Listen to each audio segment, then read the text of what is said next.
Okay, so people, I guess, the free speech, Western liberal democracies, they always prided themselves on their free speech and their like allowance of debate in the marketplace of ideas, right? Well, I got news for you, not no more. In fact, you can have free speech about anything, right? You can talk about anything except for one thing. You're not allowed to talk about Israel anymore because Cenk Uygur and his nephew Hasan Piker have been banned from entering the United Kingdom because they have been critical of Israel. I'm sorry to tell you people, but I'm sorry to tell you UK Hassan Abi fans out there, but he's not going to be allowed back into your country.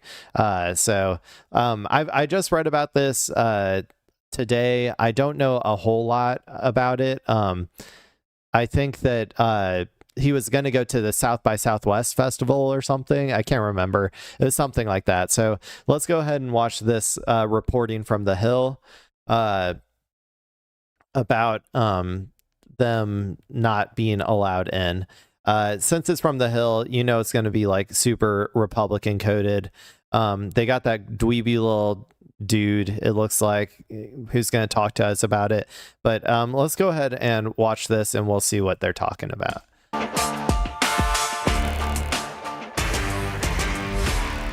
Cenk Uygur and his nephew Hasan Piker both banned from Britain. The two confirmed that they have officially been blocked from entering the UK to speak at events. Cenk posted on X, quote, "I've been banned for criticizing Israel. Are we free anymore? This is oppression of Western citizens by our own governments on behalf of a different country." And Piker took it a step further, writing in his own post, "The West is betraying, quote, liberal values for a genocidal fascist foreign government. Soon we will all become Israel."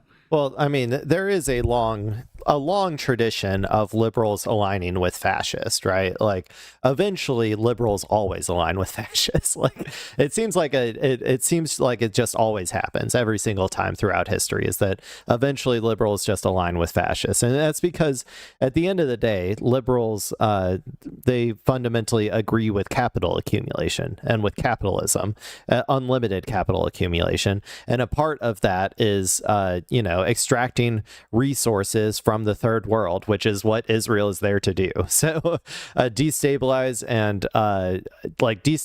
the Middle East and to make it easier for the West to exploit and extract resources from that resource rich region. That's the whole reason they exist. And so this is just probably one of the first big signs that that the liberals are just going to align with fascists again.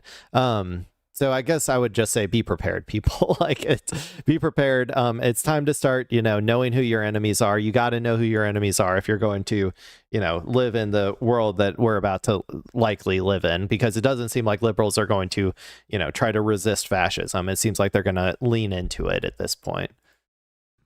But the British Interior Ministry said in a statement that their travel authorization was revoked because, quote, their presence in the UK may not... The interesting thing, though, is that they're not doing it on behalf of their own nationalism, right? Because fascism has been historically a nationalistic project, right?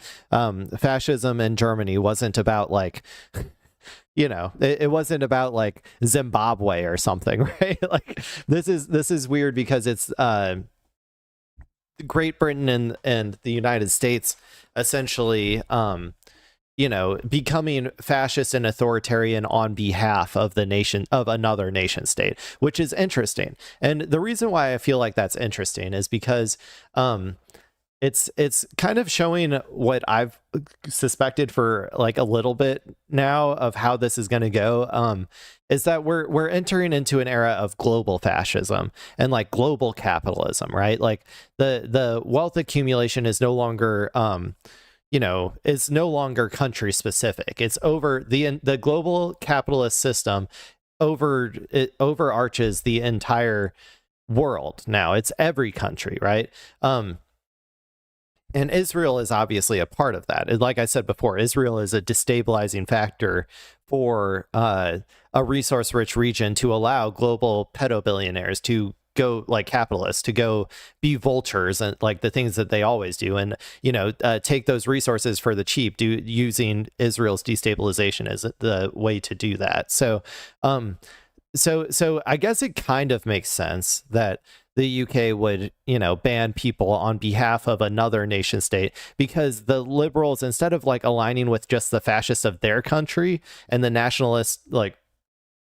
fascist nationalist sentiments of their people, they're aligning with the global I can't say nationalist, but the global capitalist sentiments of the billionaires, to suppress people to continue and try to maintain their extreme profits at the cost of like the vast majority of people. If you ask the vast majority of British people, like they would agree with Hasan's worldview when it comes to Israel. Like people hate Israel. So these countries, I don't know. It is very interesting, and this is kind of I don't know. Like I said at the beginning, this is the first indicator that we're getting, or not the first indicator, but a very big warning light. One of the biggest ones that I've seen so far, that liberals are going to inevitably side with the fascists, like they always have. Not be conducive to the public good. Did not specifically mention Israel. We'll get to that in a minute. The two were slated to speak at the South by Southwest London Festival and the University of Oxford, where many debates are held. I'll start. This is outrageous. I'm absolutely outraged that the Labour government of the UK, to be clear, this is the Labour government doing this. This is the ostensibly liberal progressive government banning. Well, they're the originally they were supposed to be like a labor party, like they were supposed to be for workers, right? Like, but they've long since abandoned that. Now they are, I would just say, like a standard, if you want to, they would be pretty similar, I think, to the Democratic Party, like, to be honest, at this point, in terms of being a liberal, like, bourgeois party. To left commentators from speaking, and they're citing public could maybe not conducive to public order. What weaselly language? Maybe not conducive to public order. Again, the government did not concede that this was done at Israel's behest or specifically because of their anti-Israel speech, although I think it is obvious that that is the reason they were in fact banned. Hey. Good for you, the hill. I'm actually surprised that this dweeby little dude isn't like an Israel dick rider. I'm going to be honest.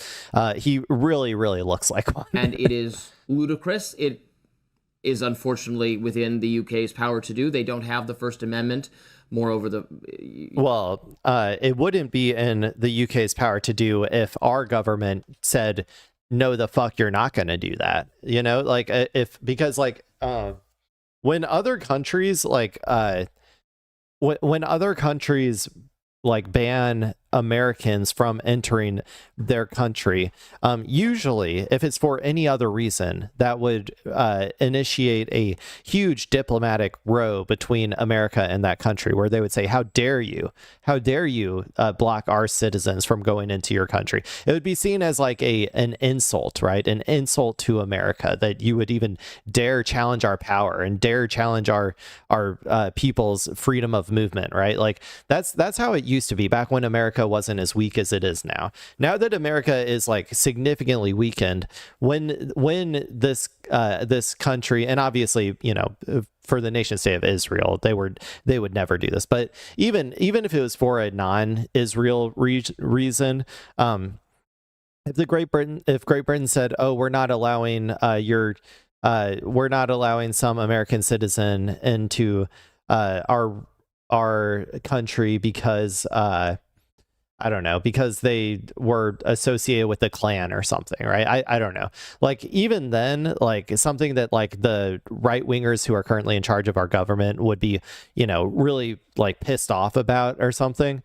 I just don't think that we probably don't even have the diplomatic sway anymore to even do anything about it. Like, I just feel like America is just in such a weakened state right now that like they wouldn't be able to actually manage that situation and then influence our ally Great Britain, vassal state, really, our vassal state Great Britain, to actually undo that thing. I don't think that we'd be able to do that in our current state.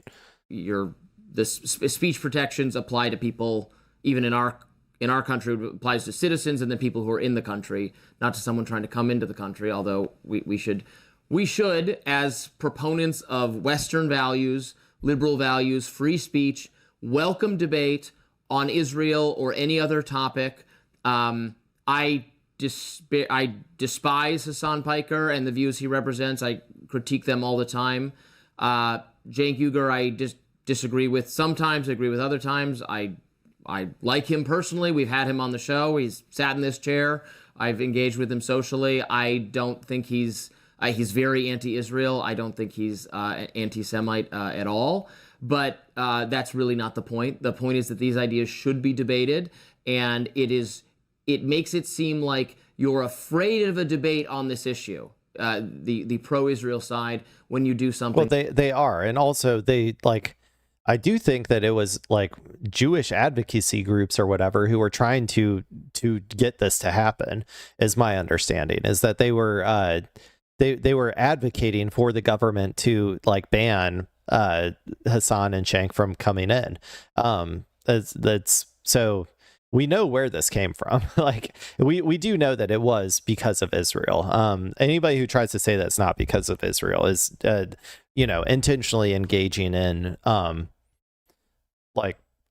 trying to misinformation, I guess, trying to get people to think it's something that it wasn't. Like this, it makes your side look weak, like it can't argue its point fairly, and so it has to silence people who are going to disagree. There's no threat. Their side to is public weak. Order. Exactly, their side is weak. Israel is like the pro-Israel position is in the weakest position it's ever been, which is exactly why it's lashing out. It's the exact same reason that America is currently in the weakest position, like globally and militarily, that it's ever been in. So it's also lashing out right now with all of its various actions abroad, military actions abroad. And these are two sides of the exact same coin. It's a diminished, weakened empire lashing out, and in the same way Israel is in a diminished, weakened state and it's lashing out.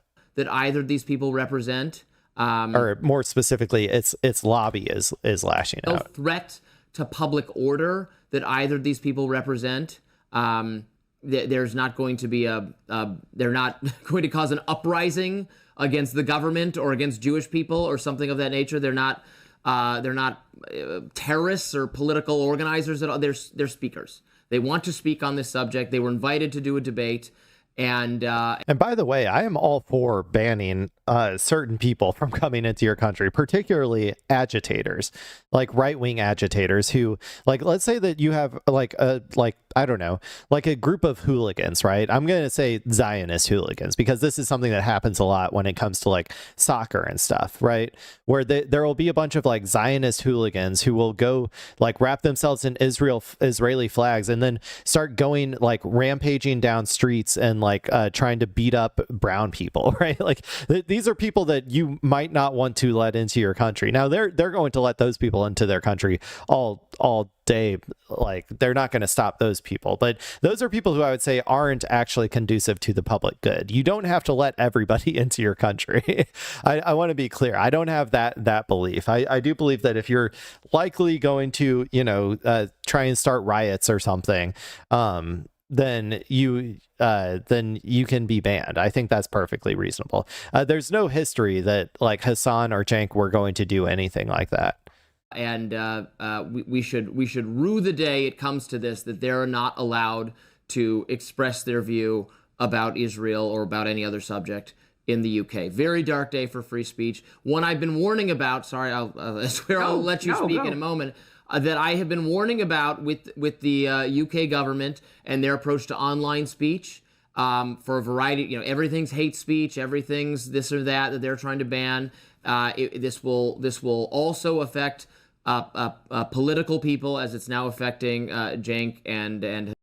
This is one of the things that I'm going to disagree with this guy on. One of many, I'm sure, but I don't see this as a free speech or whatever.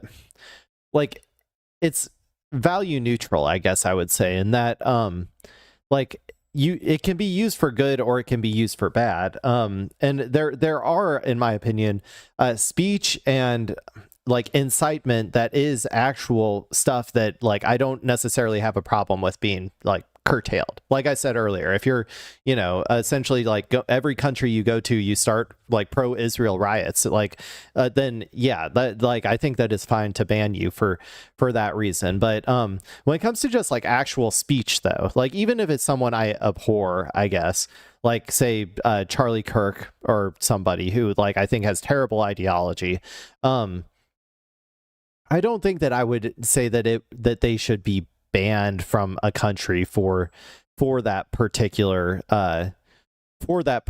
reason.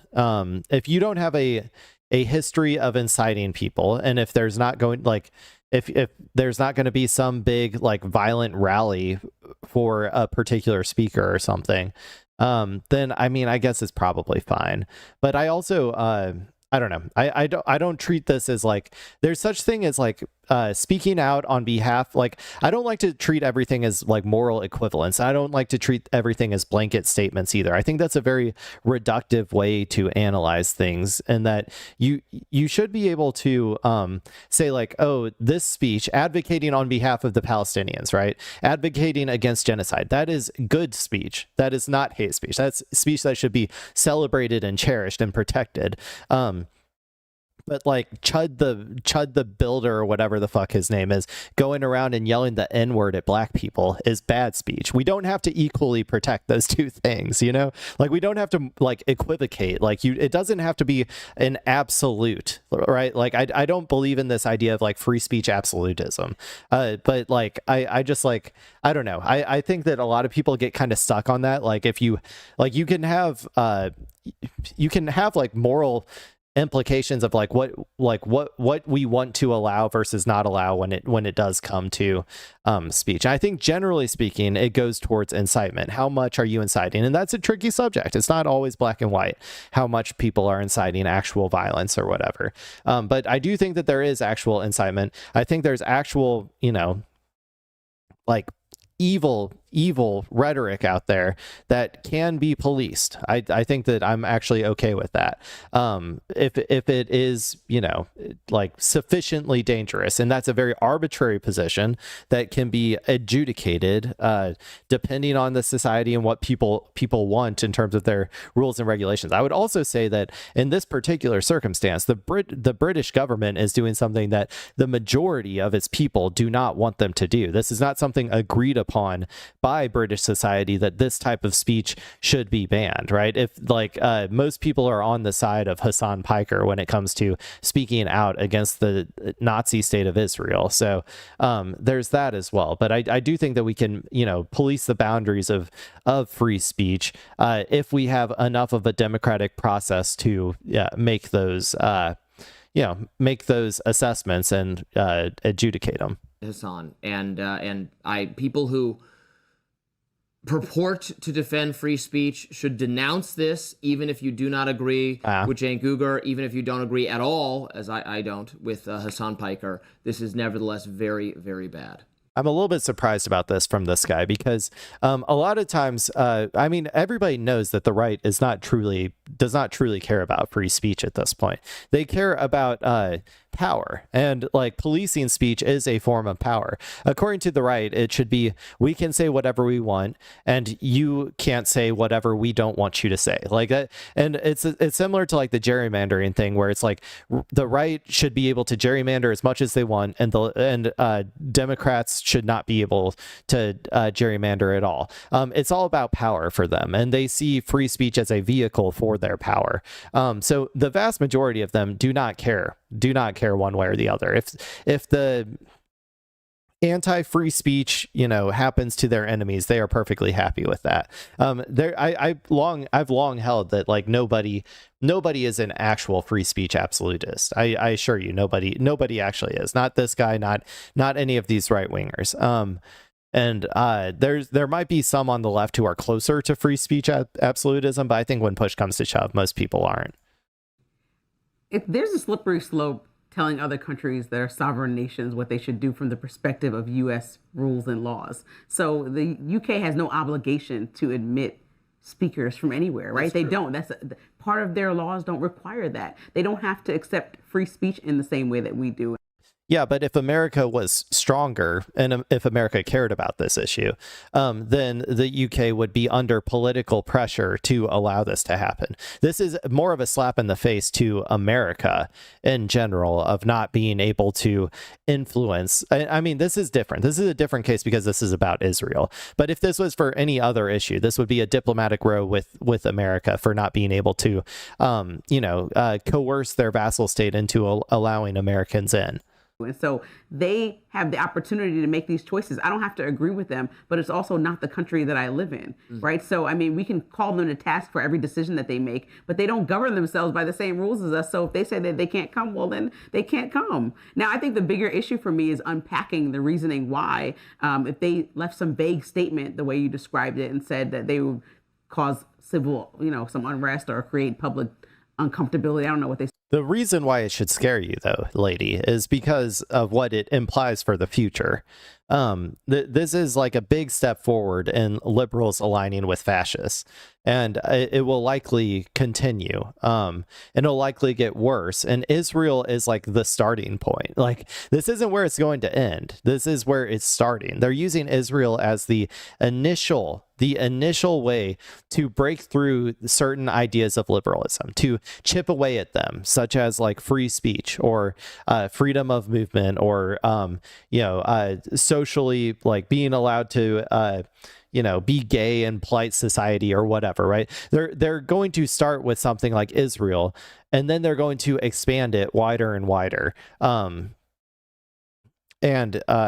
it's probably, I'm just going to go ahead and say it's probably not going to apply to right-wing viewpoints. Like, it's probably only going to get more and more it's only probably going to expand more and more towards like all different types of left-wing viewpoints, if I had to guess, is where this goes from here. They said something that makes no sense. Like, that's very much like, they said is BS. Yeah, loosely, that they're going to create chaos basically by their presence in essence. And it's like, well, if this is tied, if you didn't say that it's connected to anti-Semitism or something that you feel that they said specifically, then what is the exact discourse that's going to cause so much chaos when they come to the country? And I think people really want people to not throw a stone and hide their hand. They want to know exactly what the reasoning for people being banned is. And so Cenk is being very direct and specific about why he feels that he's being banned. Obviously, that dot is easy for people to connect to watch his show and see what he talks about.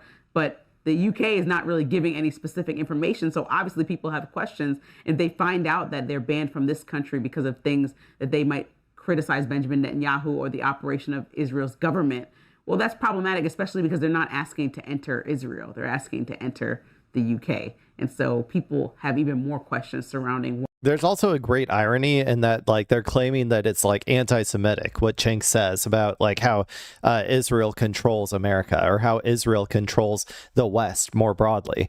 And then the nation state of Britain bans them from entering because they criticized Israel. It's like, you're essentially just proving his point, and you're saying that his point is anti-Semitic, but you're proving that it's reality. So I guess you're proving that reality is anti-Semitic then. Now, I don't believe that that's anti-Semitic to say that that Israel controls aspects of the power in America or aspects of power in Britain. I firmly do believe that they do, but I don't.